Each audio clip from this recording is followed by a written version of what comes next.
35 कोटी टंकार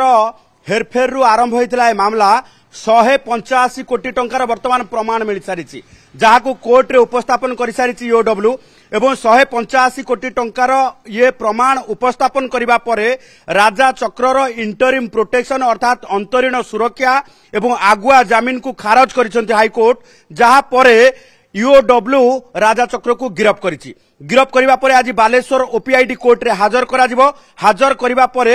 अंतत पक्षे 7 दिन रिमांड रे नहीं पचरा उचरा करबा पई ईओडब्ल्यू पक्षरु कोर्ट को निकटे प्रेयर करा जिवो ବୋଲି जहा जणा पड़िछि। तेबे सबुठु गुरुत्वपूर्ण कथा होछि काहे कि रिमांड रे नबार आवश्यकता रहिछि। एइथि पई आवश्यकता रहिछि जेतेबेले ए मामलार तदंत करागला से समय राजा चक्र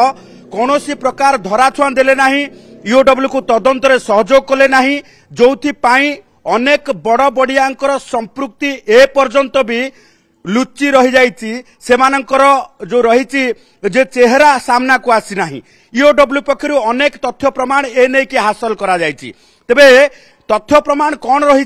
जे 35 कोटी टंकार आरंभ होता तदंत वर्तमान 500 कोटी टंकार ऊर्ध्व हेरफेर नहीं कि प्रमाण मिलानी वर्तमान ईओडब्ल्यू को जो वर्तमान ईओडब्ल्यू ए मामला रे अनेक बड़ बड़िया राजनेता एवं प्रशासकों संपृक्ति नहीं कि हल्का फुल्का प्रमाण मध्य पाइछि एवं राजा चक्र को जेरा करबा परे एई बड़ बड़िया लोकंकर संपृक्ति सामना को आसीबो। जेमिति कि आमे गोटे सुराग दबु जे ईओडब्ल्यू वर्तमान तथ्य प्रमाण पाइछि जेतेबेले राजा चक्र एई श्रमिक मानकर नाँ रे फेक रे अकाउंट करबा सहित सेमानकर दिन जो रही मजूरी पेमेंट ना रे कोटी कोटी टंका कैश आकार रे जमा कर देउथिले। जेतेबेले कोटी कोटी टंका कैश जमा हो जाउथिला गोटे डिफेंडर गाड़ी जाई पहुंचुथिला एवं टंका भर्ती बैग डिफेंडर गाड़ी रे जो रही लोड करा जाउथिला। डिफेंडर गाड़ी सीधा सड़क भाव केन्दुझर रु जाजपुर आसुथिला। तेबे एई डिफेंडर गाड़ी रे किए टंका आणुथिले एवं वर्ष वर्ष धरी ये जो रही Gandhamardan loading agency cooperative society रो काहीकि ऑडिट करा जाउनथिला। तत्कालीन सरकार ए प्रति काहीकि नजर देउनथिले। बारंबार अभियोग सत्वे मध्य काहीकि तार जो रही ऑडिट रिपोर्ट प्रकाश करा जाउनथिला। 2021 रे जेतेबेले जो रही गुरुतर अभियोग आसिला स्पेशल ऑडिट करागला एवं स्पेशल ऑडिट परे जो रेकमेंडेशन करागला एवं जो मानको दोषी बोली कि साब्यस्त करागला सेमाननको ऊपर ना कार्यानुष्ठान नियागला ना ऑडिट रिपोर्ट परे जो रेकमेंडेशन करागला कौन कौन संशोधन करबा आवश्यकता रही ता पालन करागला। कारण एइथि पई तत्कालीन सरकार आमे सीधा सड़क भावे कहबू बीजेडी सरकार खणी लूट करबा पाई लोकंको नारे टंका उठाण करिकी कोटी कोटी टंका खाइबा पाई बीजेडी सरकार रे बहु प्रभावशाली नेता मंत्री से समय रे ये गोटे ब्लूप्रिंट प्रस्तुत करथिले एवं राजा चक्र सेठी चौकी पकई बसीथिले एवं राजा चक्र चौकी पकई बसीबा सहित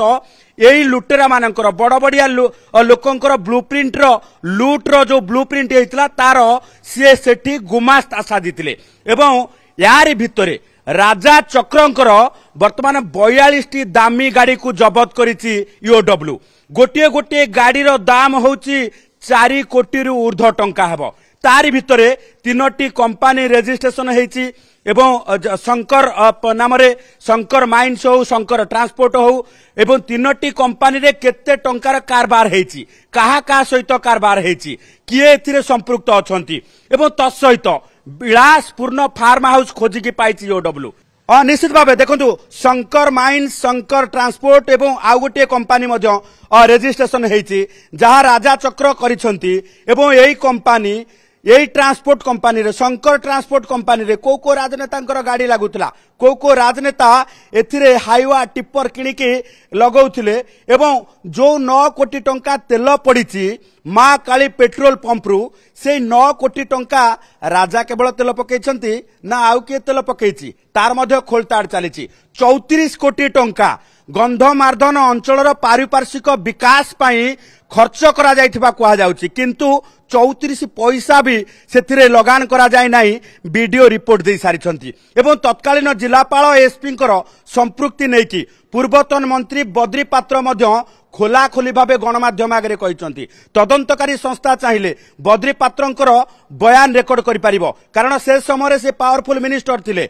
जिल्लार वर्तमान जिल्लार जड़े वरिष्ठ नेता एवं जिले में किभली भावे हरिलुट चलता खनि टंका तांकु भल भाव जना थिला एवं से भली भावे आमे जदि देखिबा जे वर्तमान मुख्यमंत्री से तत्कालीन विधायक केन्दुझर जे थिले सी ए मामला रे पिटिशनर थिले तेणु एभली क्षेत्र रे वर्तमान जदि देखिबा जे